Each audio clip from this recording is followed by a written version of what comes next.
Oktoba tutakapochukua nchi, kama kesho yake tutakuwa na maiti hata moja ya kuzika, kama kuna Mtanzania hata mmoja atakayeuawa na CCM tarehe 29, lazima tumzike na chama cha CCM. Kama CCM itaua mwananchi hata mmoja kwa kudai haki hiyo tarehe 29 Oktoba, tuhakikishe huyo mwananchi anaondoka na chama cha CCM. Hatuwezi wananchi kudai haki kwa namna hii, kwa kiasi hiki, kwa miezi yote hii tukadai haki, alafu CCM ikaja kutuua tarehe 29 kwa kudai haki, kwa sababu tu wanataka kushikilia madaraka ili waweze kuendelea kuibia Watanzania, ili waweze kuendelea kufanya ufisadi. Inabidi wote tukubali kinachofanya Samia. Hataki kuachia nchi, hataki kutoa haki kwa Tanzania. Tunanyimwa haki kwa sababu tu wanataka kujilimbikizia mali.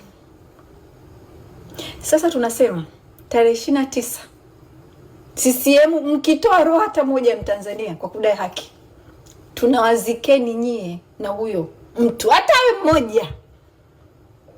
Mtu mmoja kwenye nyinyi CCM ni nothing, lakini huyo mtu mmoja kuna mtu ambaye anamuona ni the whole world.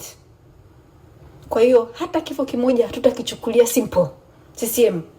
Yani ni hivi, tutakapochukua nchi, sisi wananchi tuchukua nchi, jambo la kwanza, kama mmeua mtu hata mmoja, tutakapochukua nchi, jambo la kwanza ni kuifuta CCM Tanzania. Jambo la kwanza.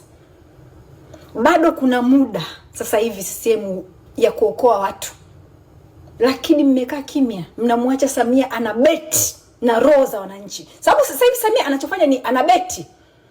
Watanzania huwa mnapenda kubeti, lakini mnabeti na hela. Samia anabeti na roho zenu. Tarehe 29 anasubiri aone kweli mtaandamana au mtamwacha ashikilie nchi kinguvu, kihuni. Video ni kwa ajili ya watu wa CCM ambao bado wanamsupport Samia na wanasupport hizi kampeni zake za kishenzi, za kitapeli, za uonevu, kwa sababu eti wanasupport chama cha CCM. Sasa nataka niwaambie kwamba mmebakiza muda mchache sana wa kuokoa iko chama cha CCM. Mmebakiza wiki 4 tu cha kuokoa iko chama chenu cha CCM. La sivyo iko chama kinaenda kupotea moja kwa moja. Let me tell you why. Kwa nini nawaambieni baada ya wiki 4 kama CCM msipochukua tahadhari sasa hivi, baada ya wiki 4 iko chama kinaenda kufa, kinaenda kupotea moja kwa moja. Let me tell you why. Mmeona juzi, mmeona Watanzania juzi sehemu walipo. Hawaogopi risasi, hawaogopi, wako tayari kufa.